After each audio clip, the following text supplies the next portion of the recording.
Halo, orang bodoh main saham. Kok bisa ya? Oke, jadi orang bodoh di sini bukan Anda dong. Udah pasti bukan Anda. Tapi di sini adalah saya. Saya adalah orang bodoh yang tidak punya pengalaman tentang saham. Lalu bagaimana saya memainkan saham saya? Apa aja yang saya pelajarin? Check this out. Oke, kita mulai ya. Jadi hari ini saya akan membahas mengenai saham apa aja sih yang bagus untuk kita pilih. Nah, ini assessment yang saya lakukan, simple assessment ya, yang saya lakukan sendiri secara mandiri untuk mengetahui apa aja saham yang harus saya pilih untuk investasi jangka panjang. Sekali lagi ini untuk investasi jangka panjang gitu. Kita pergi saja ke Bursa Efek ya. Bursa Efek itu dia punya webnya ini idx.co.id ya.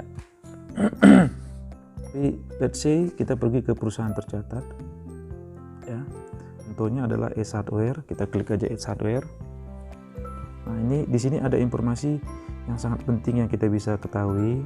Misalnya adalah nomor kontaknya, lokasinya di mana, kemudian bidang usahanya gitu. Tapi ini penting buat kita, terutama contohnya ini tanggal pencatatan 6 November 2007. Jadi Ace Hardware ini mulai terdaftar di Bursa Efek itu tanggal 6 November 2007. Ini penting juga kalau kita mau melakukan analisa fundamental ya. Saya ke sini, misalnya saya ke produk. Oke. Di produk ini ada indeks. Nah, indeks ini kalau kita klik, ini adalah indeks saham. Ya, LQ45 ini adalah indeks yang mengukur kinerja harga dari 45 saham yang memiliki likuiditas tinggi dan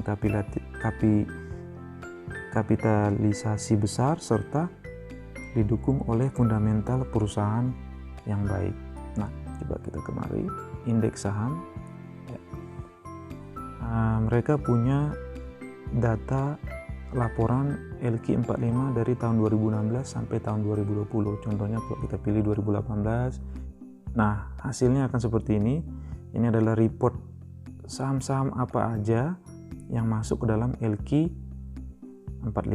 Nah, ini kita bisa lihat ada Adikarya, ada Adaro ya, untuk periode Februari sampai Juli 2018 ya.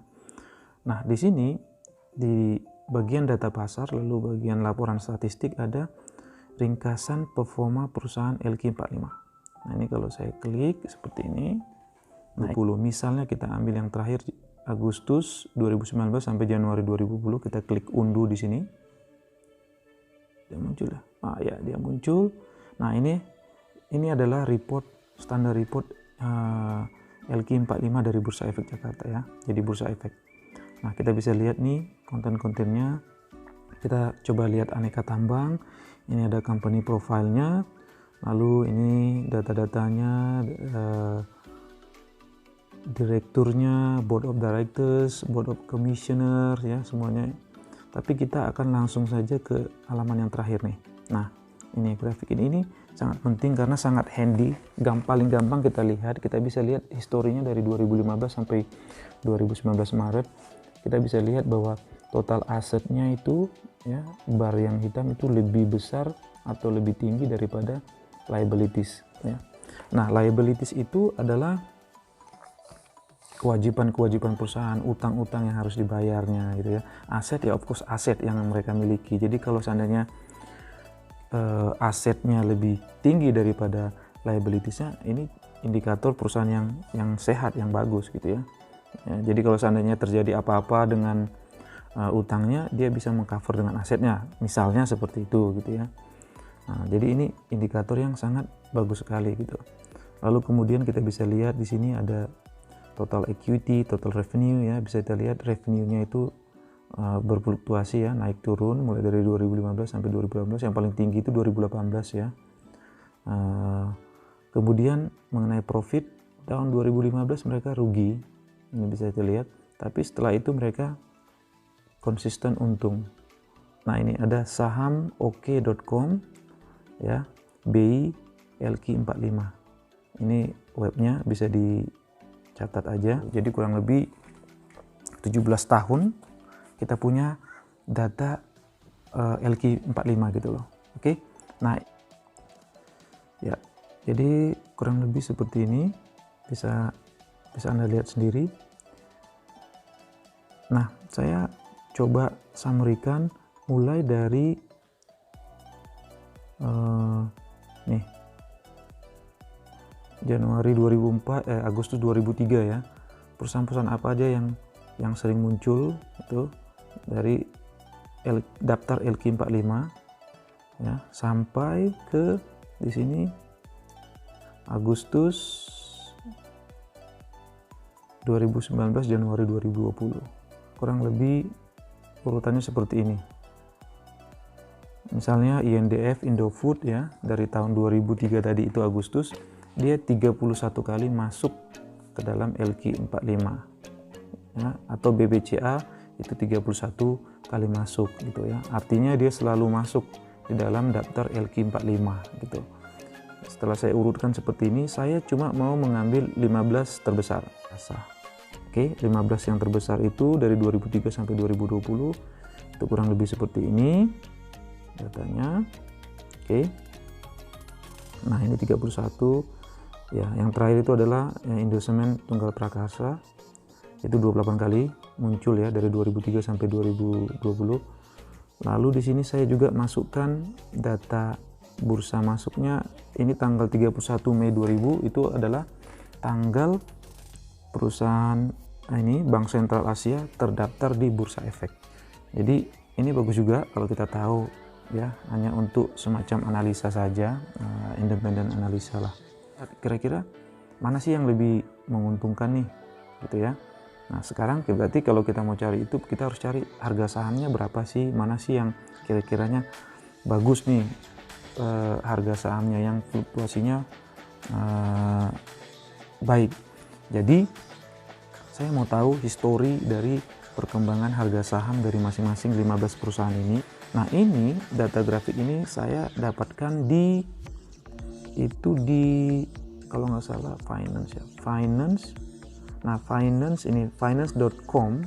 Kalau Anda pergi ke finance.com ini, misalnya saya gini aja ya, finance.com. Nah, dia akan muncul page seperti ini. Contohlah tadi misalnya BBCA tadi ada di urutan pertama, 31 kali muncul ya. BBCA ya. BBCA itu Bank Sentral Asia, yang ini yang kedua ya. Saya cuma mau langsung saja ke historical data ya. Anda bisa lihat historical data. Nah, di sini adalah harga saham dari Bank BCA ya, Juli 2020 ya. Nah, ini kita bisa set range time periodnya ya. Saya mau maksimal aja. Nah, maksimal aja dia punya dari tahun 2004 Juni sampai Juli 2020. Ini kalau saya apply, nanti dia akan populate sendiri dari 2004 ke 2020. Ini ada pilihannya historical price atau dividend only atau stock split, Anda bisa pilih sendiri. Tapi karena saya ingin mengetahui grafik dari perkembangan harga sahamnya, jadi saya pilih historical price saja. Saya apply. Setelah saya apply, ini ada pilihan download, kita klik download ya. Nanti dia akan download dalam bentuk file CSV atau mirip dengan Excel. Kalau kita buka, nah dia akan memberikan grafik ini, data ini bisa kita pakai. Kita tinggal create grafik aja, chart yang simple seperti yang tadi saya sudah tunjukkan sebelumnya. Jadi kita tahu behavior perkembangan harga sahamnya. Nah, di sini dari 15 harga saham yang sudah saya list ya, BBCA sampai ke INTP, lalu kita akan bisa lihat. Saya kecilkan. Nah, ini harga sahamnya. Nah, ini bisa Anda lihat sendiri ya. Ini ada BBCA, coba ya. Ini ada BBCA, United Tractor, Telkom, dan INDF ya, Indofood dan Astra. Ini kita bisa lihat contohnya BBCA ya, perkembangan sahamnya itu naik konsisten gitu ya. Naik konsisten dari, mungkin saya susah juga nih minjumnya, dari harganya mungkin di bawah ya sekitar 1000-an begitu sampai 35.000, mencapai 35.000. Lalu kemudian drop karena ini periodenya sebenarnya awal tahun 2020 kita mengalami Covid, jadi semua harga saham memang turun ya. Nah, ini dia turun. Jadi kita bisa lihat oh trennya ini naik nih. Jadi coba Anda bayangkan misalnya Anda investasi tahun 2003 membeli harga saham 1 unitnya, let's say 1 unit harganya 1000, dan kemudian setelah 17 tahun itu harganya menjadi 35.000. Coba Anda bayangkan saja berapa persen kenaikan yang Anda dapatkan gitu dengan investasi saham ini. Nah, tapi grafik-grafik ini tidak semuanya memiliki tren seperti BCA ya. Ini Unilever juga naik, lalu ini sekitar 2018 ya, Oktober 2018 dia turun ya, agak turun. Nah, ini Anda bisa lihat. Oke. Nah, ini ada Bukit Asam juga naik turun. Right. Kemudian Antam yang cenderung naik signifikan di awal, kemudian turun terus signifikan dari mulai 2007 ya, 2007 Oktober ya, 2007 Oktober. Anda bisa lihat ya, Anda bisa lihat bahwa pergerakan sahamnya bervariasi begitu ya, bervariasi. Nah, dari pergerakan saham ini Anda mana yang akan Anda pilih? Kalau seandainya misalnya saya membandingkan, Anda punya pilihan BBCA dengan PTBA Bukit Asam, kira-kira yang mana yang Anda pilih? Pasti ya, logika kita akan pilih BBCA. Kenapa? Karena dia konsisten naik gitu ya, dia konsisten naik, tidak turun gitu ya. Lalu misalnya ini Inco, kita bandingkan aja misalnya Inco dengan Gudang Garam misalnya ya. Ini Inco dan Gudang Garam, Inco itu turun, Gudang Garam itu naik misalnya gitu. Walaupun performa perusahaannya bagus, tapi harga sahamnya juga nggak terlalu naik signifikan gitu ya. Oke. 15 saham ini saya tertarik ke kurang lebih ini. Sebentar ya. Saya tertarik ke saham ini, contohnya saham BCA. Saham BCA, lalu kemudian ada saham BRI ya. Itu saham perbankan memang, even ini Mandiri sebenarnya cukup bagus juga gitu ya. Jadi saham perbankan cukup bagus gitu ya. Contoh misalnya yang saya pilih di sini Telkom gitu ya. Telkom itu adalah bidang komunikasi ya, internet gitu ya.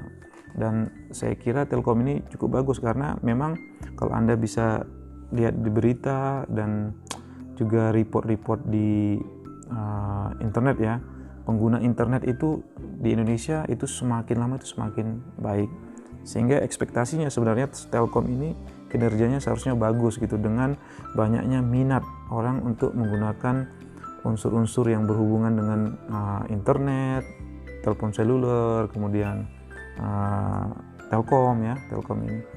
Jadi saya kira ini bagus gitu. Ini saya tertarik sama ini untuk future investment. Lalu kemudian saya juga tertarik ini di bidang telekomunikasi ya. Kalau Telkom ini Univeller itu retail ya. Univeller ini yang sampo, sabun ya, barang-barang yang biasa kita pakai sehari-hari, lotion ya. Mereka memproduksi itu, ini bisa kita lihat ini performanya cukup bagus.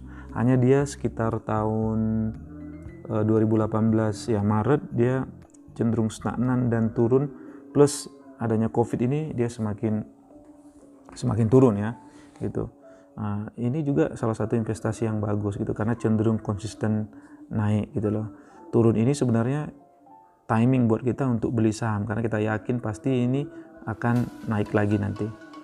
ya. Kemudian saham BRI juga bagus, sama seperti saham Bank BCA. Lalu yang berikutnya adalah PT Gas. Nah, jadi ini cukup tricky sebenarnya. Ini makanya saya bilang hanya personal opinion aja. Karena kebetulan saya bekerja di bidang kontraktor migas, minyak dan gas bumi. Ya, jadi saya tahu bagaimana bahwa di dunia migas sekarang orang lagi mengembangkan renewable energy, green energy gitu ya. Dan orang mulai ada kecenderungan meninggalkan oil dan memakai gas, karena gas ini lebih green, lebih go green dibandingkan oil gitu. Jadi itu ya, dari yang 15 itu kita pilih mana yang menurut kita cocok buat kita. Dan jangan lupa letakkan investasi Anda di berbagai bidang usaha, jangan hanya di satu saja gitu ya. Nah, gitu. Oke. Please subscribe, like, give comments whatever you like, atau pertanyaan misalnya gitu ya. Nah, saya akan sebisanya menjawab gitu. Mari kita sama-sama berkembang, berinvestasi bersama-sama, belajar bersama-sama. Oke ya. See you next video. Bye.